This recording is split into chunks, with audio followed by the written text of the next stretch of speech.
¿Sí ven mi pantalla?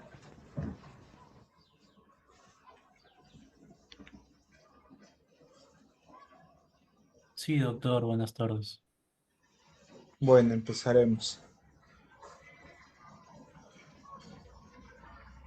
Hoy vamos a tocar el tema de movimientos involuntarios y la enfermedad más frecuente del grupo de enfermedades extrapiramidales es la enfermedad de Parkinson. Entonces, esta enfermedad, que abarca el 80 a 90% de todos los síndromes extrapiramidales, fue descrita por James Parkinson en 1817 en una mujer que padecía de parálisis agigante, como él lo nombró. Era una mujer que tenía rigidez, tenía temblor y cada día progresaba y se discapacitaba más. Entonces, es una enfermedad degenerativa. Después del Alzheimer, es la segunda enfermedad degenerativa más frecuente. ¿Ok? Es altamente discapacitante y se debe a que hay una alteración en la dopamina. La dopamina es una sustancia, es un neurotransmisor que se produce en la sustancia negra del mesencéfalo y tiene un circuito que se llama el circuito nigroestriatal, que va desde el mesencéfalo hacia los ganglios basales.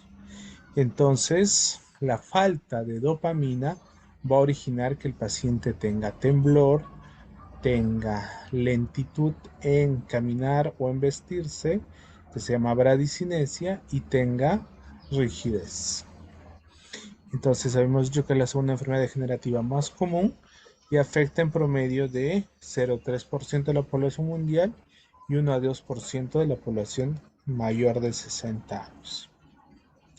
Entonces, como puede clasificarse como un síndrome extrapiramidal o un trastorno del movimiento, también produce una alteración cognitiva.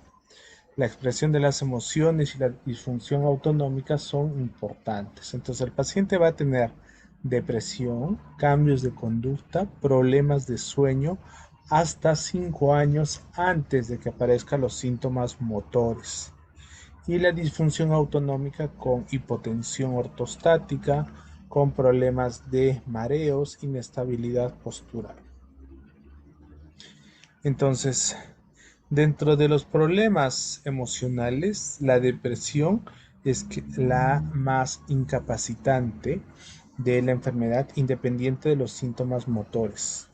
Entonces, puede un paciente 5 años atrás, antes de iniciar el temblor, tener depresión o la depresión aparecer en cualquier momento de la enfermedad.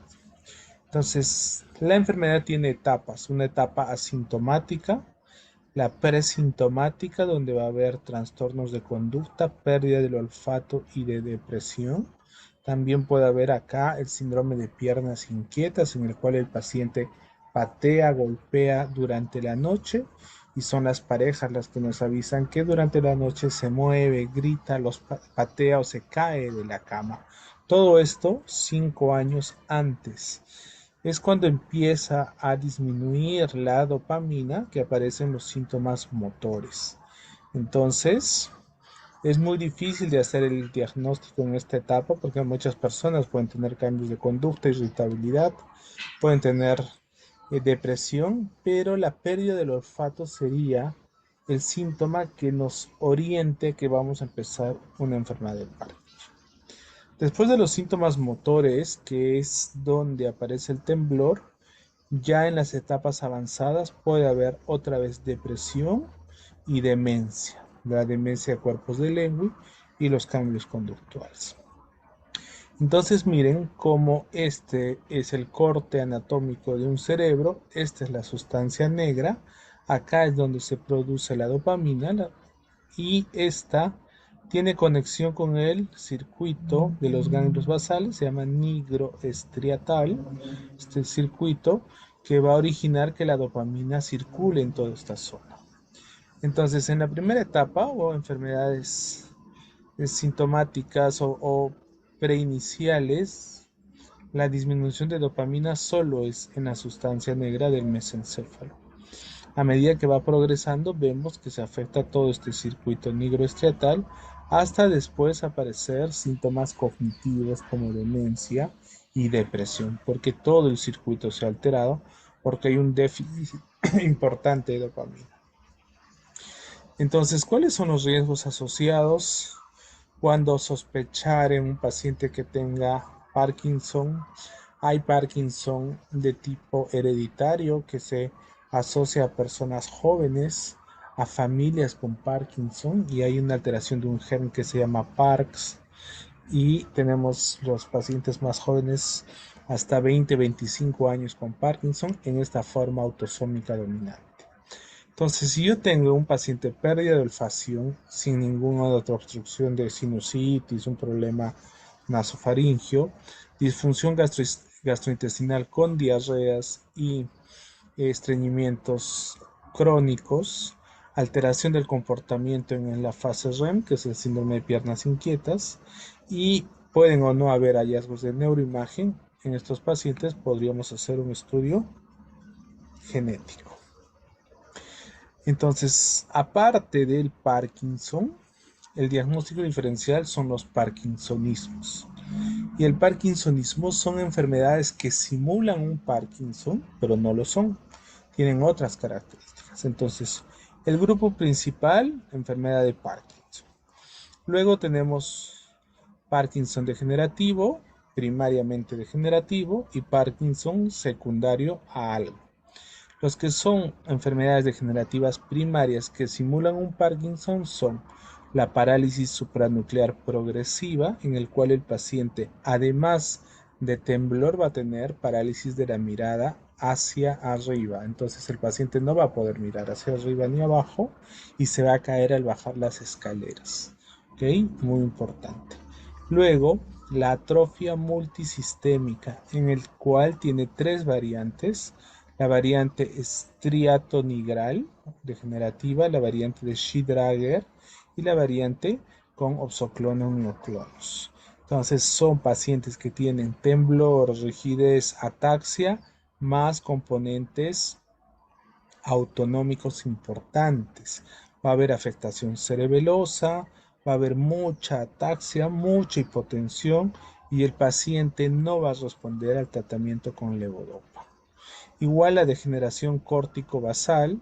La degeneración córtico-basal origina demencia muy rápidamente progresiva, más parkinsonismo, similar a una demencia de corpus de Lewy. Entonces, ¿cómo hago la diferencia entre una y otra? Porque todas tienen temblor, rigidez. Buscar los síntomas característicos. En esta, parálisis oculomotora, parálisis supranuclear progresiva.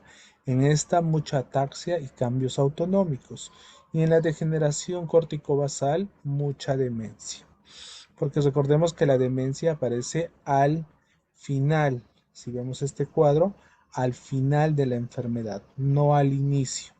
En cambio, en los parkinsonismos puedan aparecer al inicio. Otra forma de hacer el diagnóstico es la respuesta terapéutica. Si es una enfermedad de Parkinson, le damos el tratamiento que le falta, que es levodopa, y el paciente va a responder muy bien a la medicación y los síntomas van a disminuir o desaparecer. En cambio, en estas no. El paciente continúa igual a pesar de la medicación. Y en parkinsonismo secundario son lesiones en los ganglios basales que simulan un Parkinson.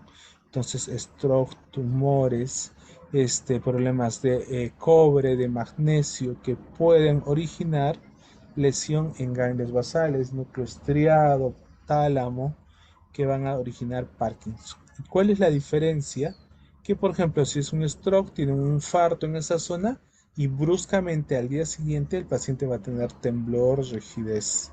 En cambio, el Parkinson y estas otras son degenerativas, progresivas. Entonces, las enfermedades autosómicos dominantes que pueden aparecer en personas jóvenes son los asociados al PARC1, al PARC2, PARC5. Pueden ser recesivas, pueden ser dominantes de inicio temprano, etcétera. Entonces, todos estos van a producir acumulación de proteínas que se llaman sinucleínas. Y esto, pues, lamentablemente se encuentra la mutación cuando hacemos el estudio. Entonces, ¿cuál es la etiología? Se habla de una etiología ecogenética. ¿Qué quiere decir? Que hay factores genéticos más los ambientales.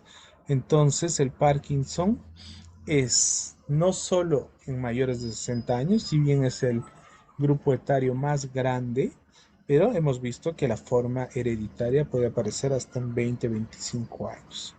Más frecuente en varones, aunque los últimos estudios no han demostrado preferencia de sexo, pero un poco ligero más en hombres que en mujeres. No hay en el Parkinson, que no es hereditario, no hay ningún gen asociado. Aún en gemelos no se ha encontrado que hay un gen que desencadene el Parkinson idiopático. No estamos hablando de Parkinson autosómico dominante, que son diferentes. También se ha asociado a metales industriales como plomo, como hierro, que podrían producir alteración en los ganglios basales y alteración de los radicales libres como los antioxidantes. Alteración, entonces, por eso se consume o había estudios clínicos donde decían que la vitamina E a altas dosis o C a altas dosis podrían tener algún efecto antioxidante, ¿no? El TEC también se ha visto que en boxeadores hay después Parkinson, porque este trauma o microtraumas del golpe de la cabeza contra la calota craneana permanente origina pues daño y muerte neuronal. Y el tabaco, según algunos estudios, tendría algunos factores a favor y otros en contra al tener un efecto neuroprotector, pero es controversial. No creo que tenga un factor neuroprotector. ¿No? Y en las formas, pues, familiares, ¿no?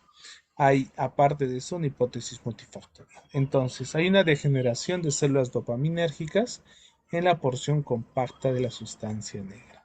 Y esta es la sustancia negra en la porción compacta en el mesencéfalo y se relaciona con los ganglios basales.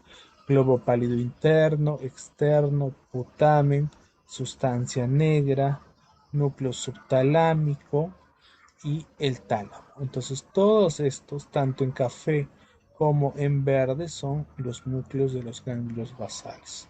Entonces eso va a originar una alteración. Y puede haber conexión o no con el cerebelo. En la enfermedad de Parkinson como tal, no hay conexión con cerebelo, pero en los parkinsonismos sí. Entonces, hay una actividad o hay una disminución de la actividad de la vía directa del globo pálido externo, más una hiperactividad de la vía indirecta. Va a haber una consecuencia de una actividad excesiva en las neuronas eferentes inhibitorias y una reducción de las eferencias excitatorias en la corteza. Entonces parece un enredo y eso lo traducimos acá. Entonces, en este circuito de ganglios basales tenemos la corteza de asociación y la corteza premotora, que son las áreas de Brodmann 4, 6 del área frontal. Entonces, ahí me permite ver y tener movimiento motor de nuestro cuerpo. La sustancia negra, hemos dicho en el mesencéfalo, entonces este da un estímulo excitatorio hacia el caudado, también de la corteza de asociación. Los dos positivos se anulan y viene un estímulo inhibitorio hacia el globo pálido. Como hay menos respuesta, ¿qué va a hacer el globo pálido? Va a producir un aumento excesivo de la excitación y va a producir que el tálamo se exprese menos y por tanto hay menos excitación y la corteza premotora va a originar temblor, rigidez, movimientos involuntarios. Estas son las áreas corticales implicadas en el movimiento, entonces son las áreas premotoras, el área suplementaria motora, la corteza somatosensorial y la corteza motora. Entonces 4 y 6 del área de Brodmann están implicadas en nuestro movimiento. Entonces esta corteza que va a producir inhibición va a producir movimiento extrapiramidal. Veamos otra vez la corteza motora primaria en el área, en la cisura de Rolando, la corteza premotora y el área suplementaria. Son las tres áreas implicadas en los movimientos, ¿ok? En la neurofisiología de nuestro movimiento, en la capacidad de precisión para coger un lápiz, para meter la llave y poder abrir una puerta, en fin, ¿no?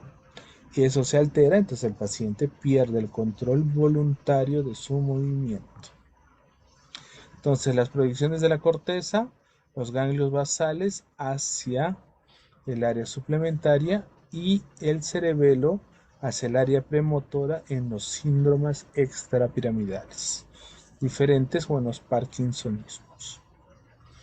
Entonces, para que el paciente evidencie temblor o rigidez, se dice que ha muerto el 60-80% de las neuronas de la sustancia negra y hay una reducción del 90% de la dopamina en este circuito nigroestriatal. Entonces, necesitamos suplir esta deficiencia de dopamina con medicación. Entonces, los aspectos van a ser que haber un daño neuronal, una transmisión sináptica alterada, cambios en esta membrana postsináptica, una pérdida de los receptores de dopamina D2, son muy importantes en la fisiopatología del Parkinson, y cambios en el estriado que aumenta la susceptibilidad de estos receptores D1 y D2 postsinápticos. Es importante entender esto porque los medicamentos van a ser agonistas del receptor D2 dopaminérgico. Lo que queremos que se una mejor la dopamina con este receptor D2. Entonces, ¿cuál es el cuadro clínico? A ver, pródromos y los síntomas motores y no motores. ¿Ok? Entre los pródromos tenemos que el comienzo es insidioso, lento, y los signos que los familiares inicialmente perciben, puede haber irritabilidad, ansiedad, dificultad para dormir, voz monótona y el timbre es apagado, es decir, tiene una voz sin cambios de variación en el tono. La facies es inexpresiva y apática, son facies completamente planas, sin ningún sentimiento o no expresan sentimiento, y los síntomas cardinales para el diagnóstico van a ser bradicinesia, rigidez, inestabilidad postural y el reposo. ¿Okay? El más importante sería el temblor en reposo. La inestabilidad postural no aparece al inicio, aparece tardíamente cuando el paciente tiene muchos años de enfermedad. Entonces, va a haber hipomimia, bloqueos en la marcha, ok, con pasos cortos, posturas de flexión, micrografia, hipofonía, alteración de la deglución, dolor muscular por distonía. El paciente se queja de dolor porque hay una contractura permanente, los hombros están congelados. Y los no motores son disfunción gastrointestinal, diarreas y estreñimientos, alteraciones urinarias, puede haber vejiga neurogénica, ok. Tenemos disfunción sexual, alteraciones del sueño, trastornos cognitivos y neuropsiquiátricos, alucinaciones, deterioro de conciencia, pérdida de memoria a corto plazo, problemas de cálculo, problemas de aprendizaje, y esto aparece al final de la enfermedad.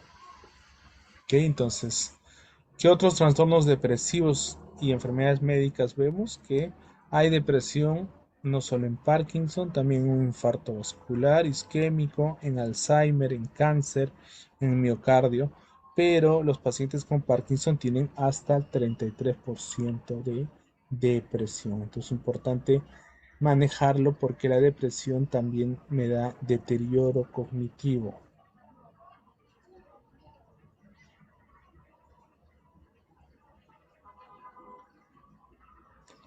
Este es el circuito de las vías serotoninérgicas. Hay varios circuitos en nuestro cerebro.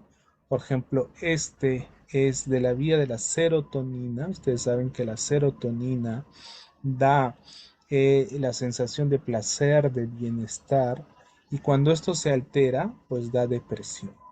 Por eso que nosotros tratamos con medicamentos que van a ser antagonistas de los ERS, inhibidores de la recaptación de serotonina, es decir, medicamentos que potencien más tiempo la serotonina en la unión neuromuscular para que haya más sensación de bienestar.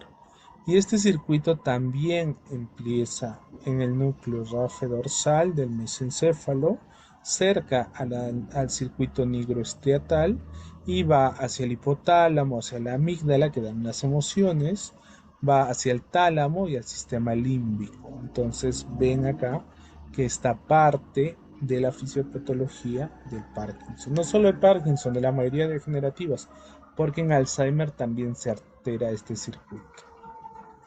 Otro circuito alterado es el noradrenérgico. Las neuronas noradrenérgicas tienen proyecciones hacia el cerebelo, tienen proyecciones hacia el hipocampo, hacia el tálamo, hacia la circunvolución del cíngulo, hacia el tallo cerebral. Entonces, la noradrenalina también tiene que ver con el estado de ánimo, además con el sueño y con el estado de alerta. Pero esto se altera parcialmente en el Parkinson, donde más se altera es en los parkinsonismos, ¿ok? Porque miren que va las vías hacia el cerebelo. Entonces, la serotonina va a producir control de ansiedad, alteraciones en el humor, sexo, apetito y depresión, control de impulsividad. La noradrenalina igual tiene que ver en la ansiedad, irritabilidad, en el interés por hacer las cosas, en la motivación, y la dopamina en el impulso, igual motivación. Entonces, son los tres neurotransmisores implicados en la mayoría de las enfermedades degenerativas y en las extrapiramidales o con trastornos de movimiento. De estas, en el Parkinson, la principal es dopamina, pero no quiere decir que las otras dos también se afecten, por eso debemos tratarlas. Entonces, en los estudios que se ha hecho, ya desde el 2008 se viene investigando y ya tenemos claro que la disfunción cortical premotora va a originar la depresión en el Parkinson. Por eso que cuando hacemos un PET que mide metabolismo, vemos que esa zona cortical está más afectada. ¿Okay? Hay déficit de serotonina. Y la estimulación transcraneal en pacientes con Parkinson y depresión ha demostrado que se produce más liberación de serotonina y el paciente mejora tanto sus síntomas motores como los no motores. Entonces, se ha demostrado y sabemos perfectamente que esos tres neurotransmisores están implicados en el Parkinson. Entonces, como ya sabemos la fisiopatología, ya sabemos los síntomas, veamos cuál es el tratamiento. El tratamiento está basado idealmente en un tratamiento neuroprotector que debería ser dado desde la fase presintomática de la enfermedad. Pero nunca identificamos a un paciente con Parkinson que tenga solo problemas de olfacción o solo piernas inquietas o solo cambios depresivos, porque todos llegan con los síntomas motores, es decir, cuando tiemblan, están rígidos o están lentos. Entonces, el tratamiento de elección y el gol estándar es la levodopa, porque la levodopa se va a convertir en dopamina, que es la sustancia que falta. Entonces, el problema es que el uso crónico de levodopa va a originar que estos receptores D2 disminuyan o hayan tolerancia y cada vez vamos a requerir más dosis de levodopa. Entonces, en los primeros 5 años de tratamiento, nosotros le damos la levodopa y se llama periodo de luna de miel, donde el paciente está estable, incluso sin síntomas, sin temblor, sin rigidez, porque tiene los suficientes receptores de dopamina que se unen a la levodopa y controlan la enfermedad. Pero a medida que pasan los años, la enfermedad es degenerativa, hay más muerte de neuronas, menos receptores y la levodopa produce complicaciones. Y las complicaciones son las fluctuaciones motoras, es decir, pacientes que van a estar con episodios de congelación al final de la dosis, se llama periodos, creo que tengo acá, más adelante vamos a ver, periodos de prendido o apagado, ¿ok? On-off, en el cual le das la medicación, actúa a las 2 horas, el paciente está muy bien, se le acaba el efecto y está congelado. Le subimos la dosis y el paciente en tener movimientos involuntarios tipo disquinesia, tipo coreicos, como baile del tronco, se le acaba la dosis y otra vez está congelado. Entonces tenemos estas discinesias o disquinesias de pico y de fin de dosis, se llama. Otro medicamento son los neuroprotectores llamados así como la seligilina, que es un medicamento que se usa desde el estadio inicial hasta el final de la enfermedad como coadyuvante a levodopa. ¿Ok? Y los agonistas dopaminérgicos que van a potenciar el efecto de dopamina con el receptor D2, como pramipexol, como cabergolina, pergolida por vía oral, apomorfina por vía parenteral, son los medicamentos más eficaces. No tenemos apomorfina por vía parenteral en nuestro medio, entonces usamos pramipexol, seligilina o levodopa. Entonces veamos acá que las catecolaminas derivadas de la tirosina, viene la dopa, esta se convierte en dopamina, en noradrenalina y se degrada. ¿Ok? Y la levodopa que le damos por vía oral va a atravesar la barrera hematoencefálica y se convierte en dopamina a través de las COM, que es las catecolometiltransferasa, que son enzimas que degradan la levodopa. O eh,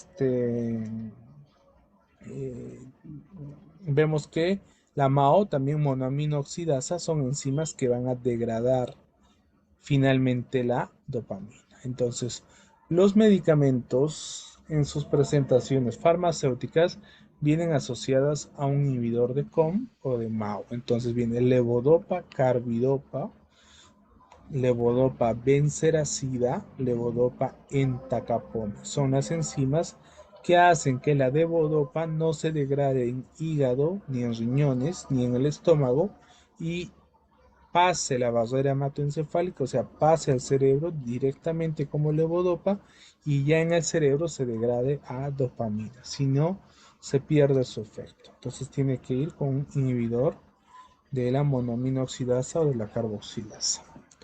Entonces, les hablaba de estas fluctuaciones que la dopamina o la levodopa dura solo 4 horas en el cuerpo. Entonces yo le doy la medicación, tiene un pico de meseta, se estabiliza y luego le doy la siguiente toma. Eso es lo normal.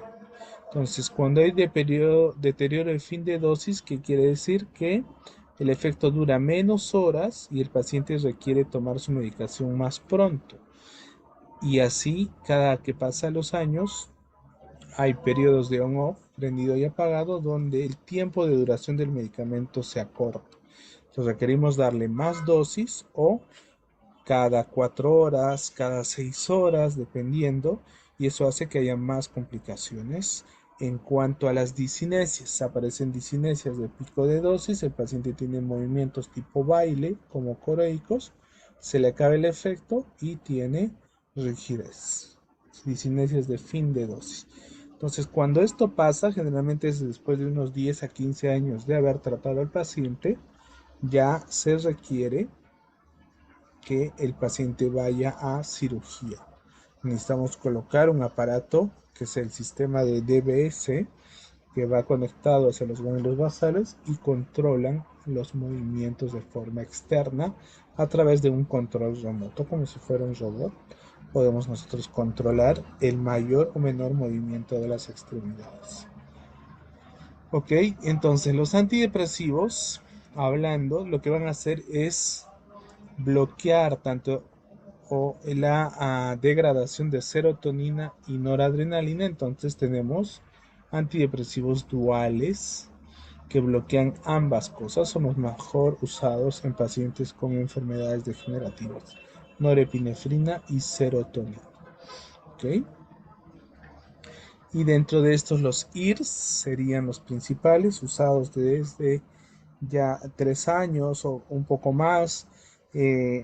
Los duales, aprobados ya por el EMA o por FDA, son los que deberíamos manejar de forma concomitante en todo paciente con Parkinson, porque se ha visto que la depresión aparece en todos los estadios, desde la fase presintomática hasta el estadio final.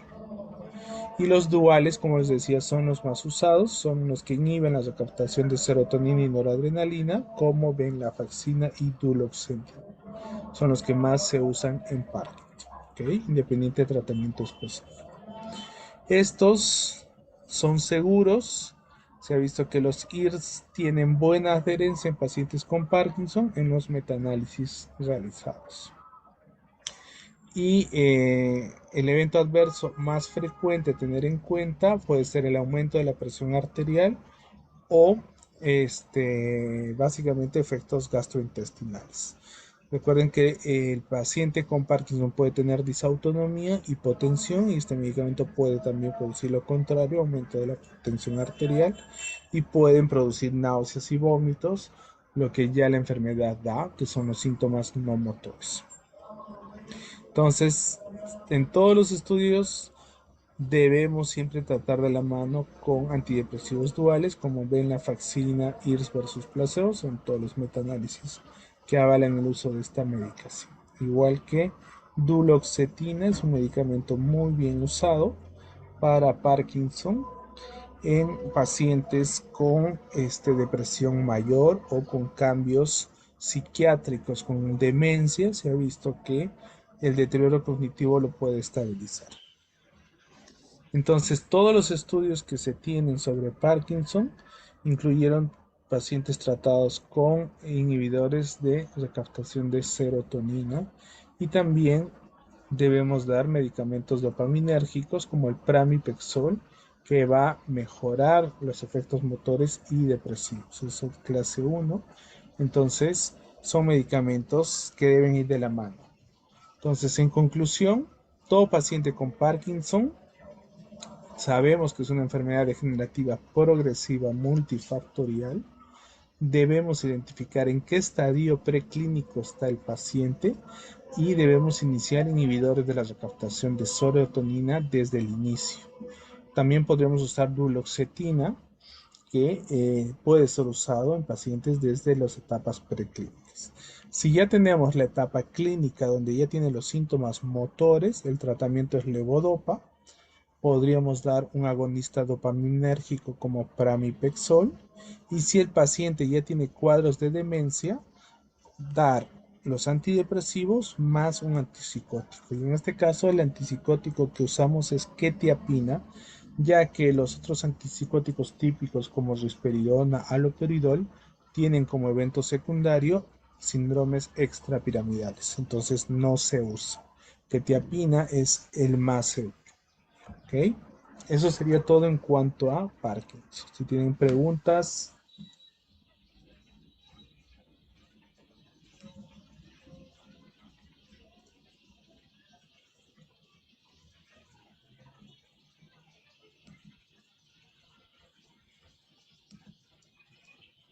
ninguna pregunta.